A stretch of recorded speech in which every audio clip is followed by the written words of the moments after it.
شیعہ لڑکی سے نکاح کرنے کا کیا حکم ہے؟ بلیک لباس پہننا، کالا لباس پہننا، کیا اس کی ممانعت ہے یہ؟ اور یہ بات بھی پوچھی ہے کہ کیا فرعون کا لباس تھا؟ یہ بات صحیح ہے؟ سوشل میڈیا کے فالوورز آج کل لوگ سیل کرتے ہیں، اکاؤنٹ سیل کرتے ہیں، تو اس کا کیا حکم ہے؟ اور یہ فالوورز بہرحال مال نہیں ہیں، اس لیے اس کی سیل، خرید و فروخت اس کی اجازت نہیں ہے۔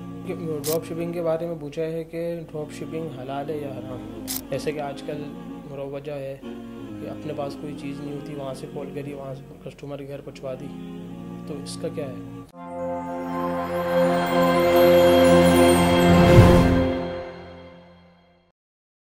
السلام علیکم ناظرین کرام، میں ہوں عدین الہی، الرحمان میڈیا کے پروگرام آپ کے مسائل کے حل میں خوش آمدید۔ آج ہمارے ساتھ موجود ہیں مفتی ابراہیم جمال صاحب۔ السلام علیکم ورحمۃ اللہ وبرکاتہ۔ وعلیکم السلام ورحمۃ اللہ وبرکاتہ۔ مفتی صاحب، سوالات کا آغاز کرتے ہیں۔ پہلا سوال یہ ہے کہ مسجد میں تو میٹر لگا ہوا ہوتا ہے گیس کا، تو اس کو مدرسے کے اندر استعمال کر سکتے ہیں جو مدرسے مسجد کے اندر ہوتے ہیں؟ بسم اللہ الرحمن الرحیم۔ دیکھیں، جو چیزیں قانونی طور پر جو آلات مسجد کو الاٹ کی گئے ہوں، مسجد کے نام پر آئے ہوں، تو وہ پھر مدرسے کے لیے کسی اور مد میں استعمال نہیں کر سکتے۔ اس کے لیے پھر وہ مسجد کے ہی استعمال میں رہے گا، چاہے وہ اس کا پیسے جو ہے وہ اس کا بل مدرسے والے ادا کریں تب بھی۔ البتہ یہ کیا جا سکتا ہے کہ مدرسے کے لیے الگ سے ایک میٹر لے لیا جائے۔ یہ جبکہ مدرسہ اور مسجد الگ الگ، اگر مسجد کے اندر ہی کلاس لگتی ہے، وہاں بیٹھ کے کچھ لوگ پڑھ رہے ہیں، تو پھر وہ ایک الگ مسئلہ ہے۔ وہ تو مسجد کے ہی وضو خانے سے گویا وضو کر رہے ہیں اور مسجد کی ہی چیزیں استعمال کر رہے ہیں، تو وہ پھر ایک الگ مسئلہ ہوگا۔ لیکن اگر مسجد اور مدرسہ الگ الگ ہے، چاہے متصل ہوں، ملے ہوئے ہوں برابر برابر، لیکن الگ الگ ہیں، تو پھر اس صورت میں وہ مسجد کا میٹر استعمال نہیں کر سکتے۔ اگر کچن ایک ہی ہو؟ مسجد میں کچن کا کیا کام؟ مسجد اور اس کا مدرسے کا؟ دیکھیں، مسجد کے نام پر اگر آیا تو اس کا مطلب پھر جو مسجد کی ضروریات ہیں، یعنی جو مسجد کے لیے واقعتاً ضرورت بنتی ہے، تو پھر وہاں اجازت ہوگی، اس سے زیادہ کی اجازت نہیں ہوگی، الا ہے کہ وہ پھر الگ میٹر ان کے نام پہ، مدرسے کے نام پہ لے لیا جائے۔ اچھا، ایک سوال یہ پوچھا ہے کہ شیعہ لڑکی سے نکاح کرنے کا کیا حکم ہے؟ دیکھیں، اگر ان کے عقائد ایسے ہیں جو اہل سنت والجماعت کے خلاف ہیں، یعنی کہ بعض صحابہ کرام کو جو وہ برا بھلا کہتے ہیں یا اس طرح کی اور کوئی عقائد وہ رکھتے ہیں، تو پھر اس صورت میں جو ہے وہ اجازت نہیں ہوگی نکاح کرنے کی۔ اچھا، اگلا سوال یہ پوچھا ہے کہ وقف شدہ مال جو ہوتا ہے، تو اس مال کو کاروبار میں لگا سکتے ہیں؟ جو کمیٹی والے ہوتے ہیں وقف شدہ مال کو کاروبار میں لگا کے اس سے ارننگ کر رہے ہیں، اور پھر ایسے مسجد کا مال جو ہوتا ہے؟ دیکھیں، مسجد کو جو چندہ دیا جاتا ہے، وقف جو مال دیا جاتا ہے، چاہے وہ واقف یعنی چندہ دینے والا، مال دینے والا اجازت دے، تب بھی اس کا جو ہے وہ کاروبار میں لگانے کی اجازت نہیں ہے، اس کو کاروبار میں لگایا نہیں جا سکتا۔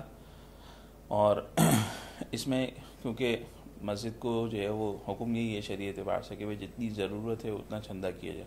اگر اتنا زیادہ ہے، مطلب اضافی ہو رہا ہے یہ کہ بھئی کاروبار میں لگانا پڑ رہا ہے، تو شریعت اعتبار سے کہا جاتا ہے کہ بھئی پھر وہ مسجد اتنا چندہ نہ کرے، یعنی اتنی جو ہے وہ چیزوں کو پھر نہ لے لوگوں سے۔ اچھا، تعویذ کے بارے میں سوال کیا ہے کہ تعویذ جو چمڑے کے اندر جو بندھا ہوا ہوتا ہے، سلا ہوا ہوتا ہے، تو وہ پہن کر واش روم میں جا سکتے ہیں؟ جی، قرآنی آیات یا جو بھی اس طرح کے الفاظ ہوتے ہیں، ان کو جو ہے وہ اگر وہ جیب میں ہیں یا چمڑے میں سلے ہوئے ہیں، بند ہیں، تو اس کو جو ہے وہ بیت الخلاء میں جا سکتا ہے، اس کو پہن کر کے، اس میں کوئی حرج کی بات نہیں ہے۔ اگلا سوال یہ ہے کہ سوشل میڈیا کے فالوورز آج کل لوگ سیل کرتے ہیں، اکاؤنٹ سیل کرتے ہیں، تو اس کا کیا حکم ہے؟ دیکھیں، چیز شریعت اعتبار سے بے ایسی چیز کی ہوگی جو مال ہو۔ شریعت میں بنیادی حیثیت یہی ہے کہ جس چیز کو بھی بیچا جا رہا ہے، خریدا جا رہا ہے، اس کے لیے بنیادی چیز یہی ہے، شرط ہے کہ وہ مال ہونا چاہیے۔ اور یہ فالوورز بہرحال مال نہیں ہیں، اس لیے اس کی سیل، خرید و فروخت اس کی اجازت نہیں ہے۔ اگر نکاح کے دوران قاضی لڑکی کا نام لینا بھول جائے تو اس سے نکاح میں کوئی فرق پڑے گا کیا؟ نکاح ہو جائے گا؟ دیکھیں، اگر متعین ہو، مطلب سب کو پتہ ہے کہ کس سے ہو رہا ہے، پھر تو اس صورت میں اتنا کوئی مسئلہ نہیں ہے نکاح اگر نام نہیں بھی لیا تو. لیکن اگر متعین نہیں ہے، کوئی مجہول ہے، تو پھر اس صورت میں نام لینا ضروری ہے، اس کے بغیر نکاح نہیں ہوگا. اچھا، اگلا سوال پوچھا ہے کہ اگر کسی لڑکی نے اپنی نانی کا دودھ پیا ہے تو اس کے جو دوسرے بھائی ہیں خالہ کے، دوسرے بھائیوں سے خالہ کی بیٹی کا نکاح درست ہے؟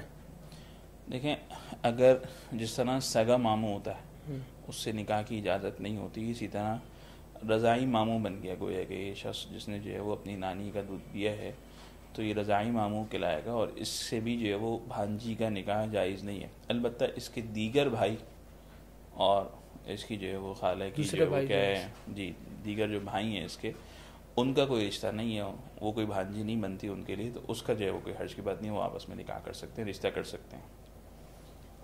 اچھا، موبائل ریچارج کرنے پر کمپنی سے کمیشن لینا، تو اس کا کیا حکم ہے؟ دیکھیں، یہ تو باقاعدہ طے شدہ عمل ہوتا ہے. فی الحال جو بھی اس چیز کا کام کر رہا ہے موبائل ریچارج کرنے کا، تو وہ کمپنی کی طرف سے جو ہے وہ اس کو کمیشن دیا جاتا ہے، اور ڈیلرشپ ہوتی ہے، تو اس کی تو اجازت ہے.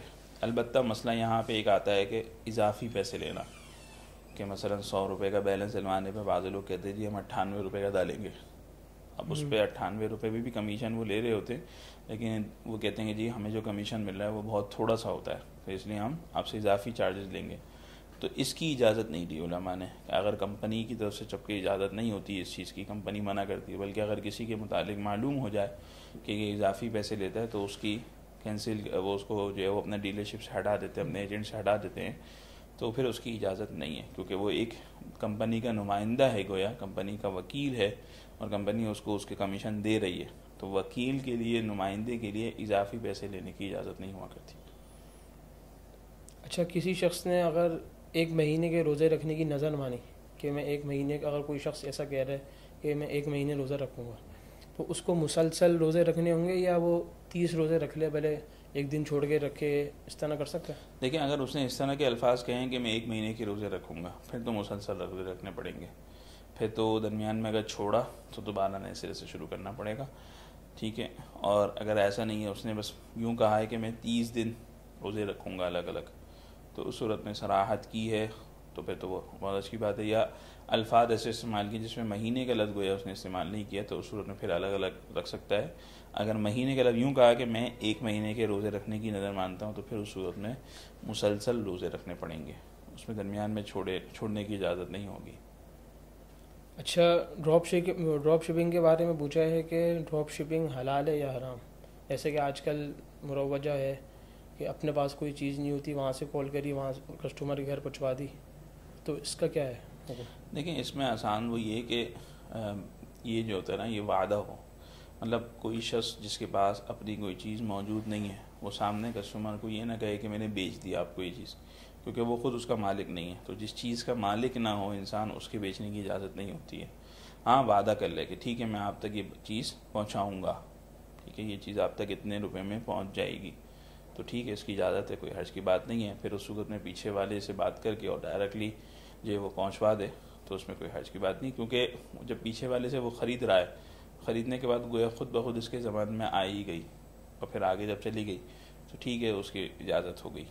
لیکن اگر باقاعدہ یوں کر لیا کہ بھئی بے کہ میں نے آپ کو یہ چیز بیچ دی حالانکہ پاس ہے نہیں، تو پھر یہ کیا ہے، بے قبل القبض ہے، اور ایسی چیز کی بے ہے جو ملکیت میں نہیں ہے، تو اس کی اجازت نہیں ہوتی. اچھا، اگر کوئی شخص قسم کا کفارہ ادا کرنے کے بعد پھر وہی کام کرے جس چیز کی اس نے قسم کھائی تھی یا نہ کرنے کی قسم کھائی تھی، وہی کام دوبارہ کر لے کفارہ ادا کرنے کے بعد، تو پھر واپسی کفارہ دینا ہوگا یا ایک دفعہ کفارہ دے کر اسی قسم کا معاملہ ختم ہو گیا؟ دیکھیں، قسم ایک دفعہ کھائی، اس کو ایک دفعہ جب توڑ دیا، حانث ہو گیا، تو اس کا کفارہ لازم ہو گیا، وہ کفارہ ادا کر دیا، معاملہ ختم ہو گیا. اب نیا دوبارہ کرنے سے دوبارہ حانث نہیں ہوگا. ایک دفعہ کر لیا، مثال کے طور پر اگر کسی نے قسم کھا لی میں فلاں کام نہیں کروں گا، پھر کر لیا، حانث ہو گیا، اب کفارہ ایک مرتبہ اس کے ذمہ آ گیا، کافی ہے. اب دوبارہ جب کرے گا تو دوبارہ اس کے چونکہ قسم نہیں کھائی ہے، تو پھر اس وقت میں کوئی حرج کی بات نہیں ہے، یعنی کہ وہ حانث نہیں ہوگا، الا یہ کہ وہ اس طرح کے الفاظ سے قسم کھا لے کہ میں جب بھی یہ کام کروں تو میرے ذمہ یہ ہو جائے، اس طرح کے الفاظ سے قسم کھا لے تو پھر وہ ایک الگ مسئلہ ہو جائے گا. پھر اس کی اگر اس طرح کے الفاظ سے کھا لے کہ میں یہ کام کبھی بھی نہیں کروں گا، تب بھی کبھی بھی نہیں کروں گا، تو اس سے مستقل پوری زندگی کے لیے ہو جائے گا؟ تو اس صورت میں بھی پھر یہی ہے کہ اگر ایک دفعہ کر لیا تو پھر معاملہ ختم ہو گیا، حانس ہو گیا. ایک دفعہ بھی نہیں کروں گا نا پوری زندگی میں یہ کام، ایک دفعہ بھی نہیں کروں گا. اب اس نے کر لیا تو بس ٹھیک ہے، وہ معاملہ ختم ہو گیا، حانس ہو گیا، کفارہ دے گا، یہ بری ذمہ ہو جائے گا. اب دوبارہ کرے گا تو حانس نہیں ہوگا. لیکن اگر یوں کہہ دیتا ہے کہ مثال کے طور پر کوئی شخص قسم کے ساتھ معلق کر دیتا ہے بیوی کی طلاق کو، کہ میں جب بھی یہ کام کروں میری بیوی کو طلاق ہو جائے، یا جب بھی یہ کام کروں میرا غلام آزاد، جیسے ہماری پرانی فقہ کی کتابوں میں اس طرح کی مثالیں ہوتی، تو پھر وہاں پہ ایک مرتبہ کیا غلام آزاد ہو گیا، بیوی کو طلاق ہو گئی، جو بھی الفاظ کہیں. پھر دوسری مرتبہ دوبارہ کیا تو دوبارہ ہو جائے گی، تیسری مرتبہ دوبارہ کیا دوبارہ ہو جائے گی. ایک سوال یہ ہے کہ وراثتی پلاٹ کے بارے میں پوچھا ہے کہ اس پہ زکوٰۃ آتی ہے؟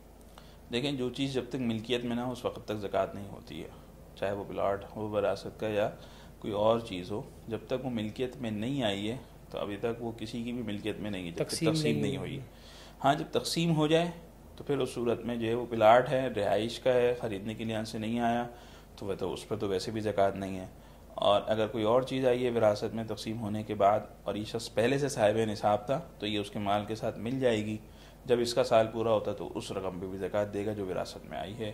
اور اگر پہلے سے صاحب نصاب نہیں تھا، اب وراثت میں مال ملا ہے، اب صاحب نصاب بنا ہے، تو اب نئے سرے سے اس کا سال شروع ہوگا. جب سال پورا ہوگا تو پھر زکوٰۃ دینی پڑے گی. ابھی فی الحال زکوٰۃ نہیں ہوگی. جب تجارت کی نیت ہو، بیچنے کی نیت ہو. اگر میں یہ بات کر رہا تھا کہ جب کہ پلاٹ کے علاوہ کوئی اور چیز وراثت میں آ جائے. اچھا، اگر پلاٹ ہے وہ تو اس میں تو تجارت کی اگر نیت نہیں ہے تو اس میں تو زکوٰۃ ہی نہیں ہے. جزاک اللہ. اچھا، ایک سوال یہ پوچھا ہے کہ اذان کے بغیر جماعت ادا کرنا، جماعت کھڑی کرنا، اس کا کیا حکم ہے؟ دیکھیں، اذان جو ہے یہ اسلامی شعائر میں سے ایک شعائر ہے اور سنت موقدہ ہے، لازم ہے گویا کہ، ٹھیک ہے. لیکن اگر کسی نے ایسا کیا بغیر اذان کے نماز پڑھ لی تو ٹھیک ہے، نماز ہو جائے گی، اس میں کوئی حرج کی بات نہیں ہے. مطلب مکروہ ہوگا، اذان چھوڑنے کا ایک گناہ ہوگا، لیکن بہرحال نماز ہو جائے گی. اچھا، ایک سوال یہ پوچھا ہے کہ اگر کسی شخص نے کوئی اپنی چیز گروی رکھوائی کسی کو، پھر وہ اس کا انتقال ہو گیا، جس شخص کے پاس اس کی چیز ہے تو وہ بیچ کر وہ اپنا قرض، اپنا حق وصول کر سکتا ہے اس میں سے؟ جی دیکھیں، کسی نے مثال کے طور پر کسی شخص سے قرض لیا اور وہ قرض کے بدلے اس نے اپنی کوئی چیز دے دی کہ بھائی جب میں تمہارا یہ پیسے واپسی کروں گا تو مجھے یہ چیز واپسی کر دینا. اب اس کا انتقال ہو گیا تو اس کے جو ورثاء ہیں ان کے ذمہ ہوگا کہ یہ اس اپنے جو وہ مورث کا، یعنی اپنے اس باپ کا یا جس کا بھی ہے، وہ قرض ادا کریں اور قرض ادا کر کے وہ چیز چھڑا لیں تاکہ وہ چیز ان کی ملکیت میں آ جائے، ان کی وراثت میں شامل ہو جائے. لیکن اگر یہ لوگ ادا نہیں کرتے، ورثاء قرض ادا نہیں کرتے، تو پھر جس کے پاس ایک وہ چیز گروی رکھی ہوئی ہے، جس نے قرضہ دیا تھا، اس کو اس بات کی اجازت ہوگی ٹھیک ہے وہ اپنی وہ چیز بیچے اور بیچ کر کے جو ہے وہ اس کے اپنا جو قرضے کی رقم ہے اس کے بقدر اس میں سے لے لے، اور اضافی جو رقم اگر آئے تو وہ اس کو ورثاء کو واپسی کر دے. اور اگر اضافی رقم نہ آئے، کم آئے، تو مزید اتنی رقم جتنے اس کے قرض میں رہ گئی ہے وہ ان ورثاء سے طلب کر لے. اچھا، اگر کوئی شخص سودی بینک میں جاب کرتا تھا، ملازمت کرتا تھا، پھر وہ ریٹائر ہو گیا، اس کے بعد اس کو اب پینشن مل رہی ہے، تو وہ پینشن بھی اب اس کے لیے ناجائز ہوگی؟ جی بالکل، سودی بینک کی ملازمت حرام ہے، تو اس کی جو تنخواہ تھی وہ حرام تھی، اس کے ملنے والی ساری سہولیات حرام ہیں، اور اسی طرح اس سے ملنے والی پینشن بھی حرام ہی ہوگی. اچھا، ایک سوال پوچھا ہے کالے لباس کے متعلق کہ بلیک لباس پہننا، کالا لباس پہننا، کیا اس کی ممانعت آئی ہے؟ اور یہ بات بھی پوچھی ہے کہ کیا فرعون کا لباس تھا، یہ بات صحیح ہے؟ دیکھیں، کالا لباس اللہ کے نبی علیہ السلام سے پہننا ثابت ہے، اور بعض فقہاء نے اس کو سنت لکھا ہے، تو لہذا عمومی طور پر کالے لباس کی نفی نہیں کی جا سکتی. البتہ اگر کالے لباس سے کوئی مخصوص قسم کا عقیدہ ظاہر کرنا ہو یا مخصوص قسم کا عرف یا رواج ظاہر کرنا ہو تو پھر ایک الگ مسئلہ ہوگا. ان سے بچنے کے لیے، مشابہت سے بچنے کے لیے نہ پہنے، وہ ایک وہ الگ مسئلہ ہے. لیکن فی نفسی ہی کالا لباس پہننے کی اجازت بھی ہے، اور بلکہ اللہ کے نبی علیہ السلام سے لباس پہننا بھی ثابت ہے. اچھا، اگر کوئی شخص نماز میں اس وقت شامل ہوا کہ امام صاحب سجدہ صاف کرنے کے بعد تشہد میں بیٹھے ہوئے تھے، تو اس نے تو سجدہ صاف نہیں کرا، جب وہ کھڑے ہو کے اپنی پوری نماز ادا کرے گا تو آخر میں وہ بھی سجدہ صاف کرے گا؟ دیکھیں امام کے سجدہ صاف کرنے کے بعد جب امام تشہد میں بیٹھا ہوا ہے، جب وہ شخص شامل ہوا تو اس کی پہلی بات تو یہ کہ اس کو جماعت کی نماز بہرحال مل گئی. دوسری بات کہ سجدہ صاف چونکہ امام کر چکا ہے تو اب اس کے ذمے کوئی سجدہ صاف نہیں ہوگا، الا ہے کہ اس کی اپنی نماز میں کوئی غلطی ہو جائے اس کی وجہ سے سجدہ صاف کرے تو وہ ایک الگ مسئلہ ہے. لیکن امام کے سجدہ صاف جو امام نے کر لیا تھا اس کے بدلے میں یہ سجدہ صاف کرے دوبارہ سے، تو اس کی کوئی حقیقت نہیں ہے، یعنی اس کے ذمے لازم نہیں ہے. بہت بہت جزاک اللہ مفتی صاحب، وقت دینے کا شکریہ. اجازت چاہوں گا. اللہ تعالی ہم سب کو مسائل سمجھ کر اس پر عمل کرنے کی توفیق عطا فرمائے.